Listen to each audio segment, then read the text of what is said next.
प्रधानमंत्री नरेंद्र मोदी ने ऐतिहासिक 2 दिवसीय फ्रांस यात्रा का समापन किया। प्रधानमंत्री मोदी पेरिस के संयुक्त अरब एमिरेट्स के लिए रवाना हुए। फ्रांस के राष्ट्रपति इमैनुअल मैक्रोन के निमंत्रण पर प्रधानमंत्री मोदी बैस्टिल डे परेड में सम्मानित अतिथि के रूप में शामिल हुए थे।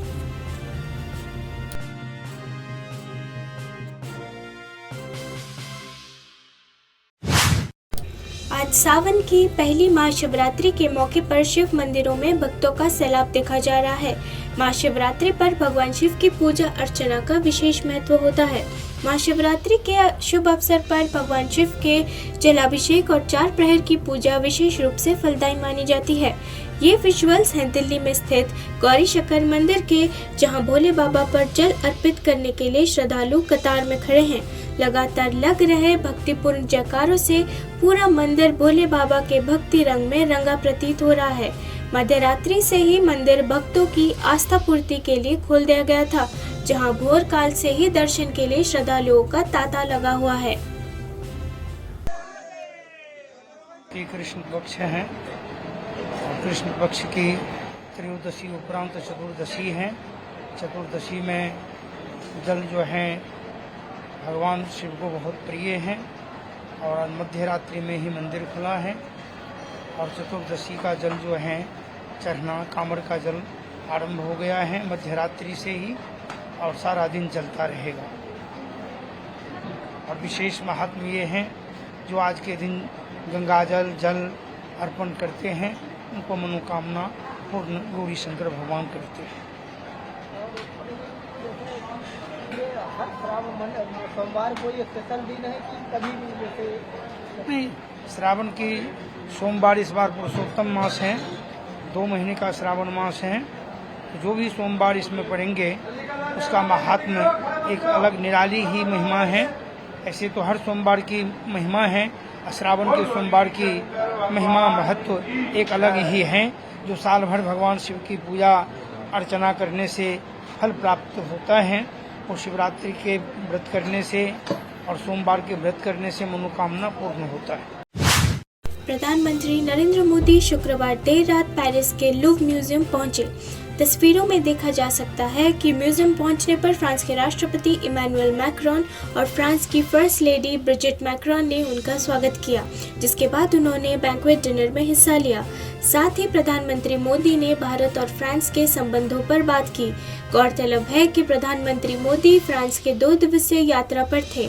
इस दौरान वे फ्रांस के राष्ट्रीय दिवस समारोह के हिस्से के रूप में बैस्टिल डे परेड में बतौर मुख्य अतिथि शामिल हुए। दिल्ली में कई निचले इलाकों में बाढ़ जैसी स्थिति बनी रही, जबकि यमुना नदी में जलस्तर में मामूली गिरावट देखी जा रही है।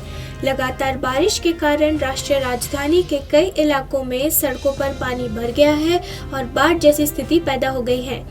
ITO, शांतिवन, राजघाट और यमुना के पास के अन्य निचले इलाकों में प्रमुख सड़कों पर पानी भर गया है और यात्रियों को अपने गंतव्य तक पहुंचने में असुविधा का सामना करते देखा जा सकता है। 14 जुलाई की रात 11 बजे पुराने रेलवे ब्रिज पर यमुना नदी का जलस्तर 207.98 मीटर दर्ज किया गया। हालांकि बारिश रुक गई, लेकिन पड़ोसी राज्य हरियाणा में हथिनी कुंड बैराज से पानी छोड़ा जाना जारी रहा, जिससे राष्ट्रीय राजधानी में हालात बिगड़ गए। दिल्ली सरकार के मुताबिक अब तक 25,478 लोगों को निकाला जा चुका है और 22,803 लोग तंबू या आश्रय स्थलों में रह रहे हैं। इसी बीच दिल्ली वासियों के लिए खतरे की घंटी बजाते हुए भारत मौसम विज्ञान विभाग IMD ने एक बार फिर दिल्ली में अगले 4-5 दिनों तक गरज के साथ हल्की से मध्यम बारिश की भविष्यवाणी की है। हिमाचल प्रदेश के मनाली में भी बारिश जारी है। शहर में बाढ़ जैसी स्थिति से लोग प्रभावित हुए। बाढ़ के कारण इलाकों में इंटरनेट सेवाएं बाधित हो गई हैं। हिमाचल प्रदेश के मुख्यमंत्री सुखविंदर सिंह सुक्खू ने भी 11 जुलाई को बाढ़ प्रभावित क्षेत्रों का हवाई सर्वेक्षण किया और कहा कि सरकार सड़क, परिवहन और बिजली आपूर्ति बहाल करने के लिए कड़ी मेहनत कर रही है। मूसलाधार बारिश ने हिमाचल प्रदेश पर कहर बरपाया है, जिससे राज्य भर में कई लोगों का जीवन प्रभावित हुआ है।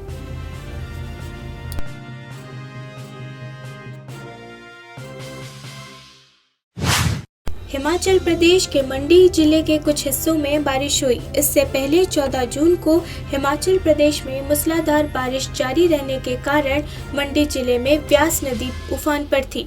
कल की रिपोर्ट के अनुसार हिमाचल प्रदेश में भारी बारिश हुई है, जिससे राज्य भर में बाढ़ और भूस्खलन हुआ, जिससे 24 जून से 90 से अधिक लोग मारे गए हैं। बारिश के बारे में तो बोलना चाहूँगी कि बारिश का महीना अभी स्टार्ट भी नहीं हुआ है और उससे पहले ही जो बारिश है वो स्टार्ट हो गई है। बहुत मुश्किल हो रही है क्योंकि रोड्स थे, हमारे लिए टैक्सी लगता था जैसे ड्यूटीज़ के लिए, तो हम लेफ्ट मतलब ये क्लब हाउस से होके जा रहे हैं, कोई टैक्सी नहीं है। कभी सुबह तो पापा छोड़ के देते बट शाम को कभी सिग्नल नहीं मिलता तो किससे बात करें, तो रास्ते में किसी भी अनजान टैक्सी को रोके। बट ऐसा कि लोग हेल्पफुल है, बट बारिश से बहुत ज़्यादा नुकसान हुआ है लोगों का। मतलब आप देख सकते हैं रोड्स वगैरह, जो हमारा नेशनल हाईवे था वो बिल्कुल भी देखने लायक नहीं रह गया है। मतलब बारिश में इतना मुश्किल हो रहा घर से आना। मतलब मैं तो अपना बताऊं, मैं तो मतलब पहाड़ से होकर आती हूँ, घर रोड में नहीं है, मेन रोड से मतलब बहुत दूर, आधा घंटा 1 घंटा लग जाता है चढ़ने में, बहुत मुश्किल होती है। स्कूल्स वगैरह बच्चों की स्टडी है मतलब वो भी रह गई है। तो मैं तो कहना चाहूँगी कि मतलब सेफ रहें जहाँ भी रहें आप। मतलब बारिश के टाइम ऐसा है कि आप मतलब ज़्यादातर जो है अवॉइड करें नदी किनारे, क्योंकि जो ब्यास रिवर है इसमें जैसे हमारे पुराने लोग कहते थे कि ये रिवर ऐसी है कि मतलब इसको ये देखते ही देखते एकदम इतना फ्लो बढ़ जाता है कि आपको पता भी नहीं चलेगा। तो लोगों से मैं यही अपील करना चाहूँगी कि बारिश का टाइम है, खुद को सेफ रखें, जहाँ भी रहें सुरक्षित रहें। महाराष्ट्र के उप मुख्यमंत्री अजित पवार ने मुंबई से नासिक तक वंदे भारत एक्सप्रेस ट्रेन में यात्रा की। उप मुख्यमंत्री अजित पवार नासिक में एक कार्यक्रम को संबोधित करने वाले हैं। रवाना होने से पहले मुंबई स्टेशन पर उनका फूलों से स्वागत और अभिनंदन किया गया। प्रधानमंत्री मोदी और फ्रांस के राष्ट्रपति इमैनुअल मैक्रोन 14 जुलाई को भारत फ्रांस सीईओ फोरम में शामिल हुए। पेरिस में आयोजित इस फोरम में भारत और फ्रांस के कई गणमान्य लोगों ने भाग लिया।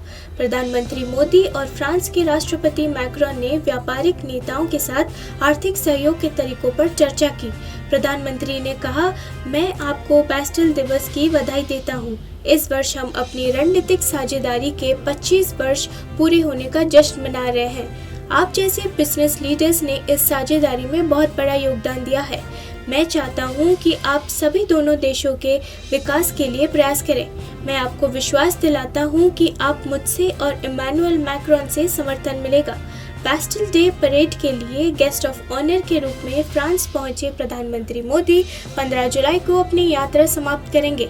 परेड में शामिल होने के बाद प्रधानमंत्री ने फ्रांस की कई मशहूर हस्तियों से भी मुलाकात की, जिनमें चैनल की सीईओ लीना नायर भी शामिल थी।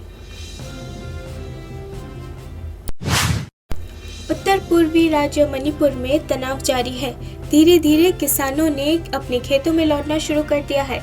मणिपुर पुलिस और केंद्रीय बलों द्वारा प्रदान की गई सुरक्षा व्यवस्था के बीच कृषि गतिविधियां कड़ी सुरक्षा के बीच शुरू होती हैं।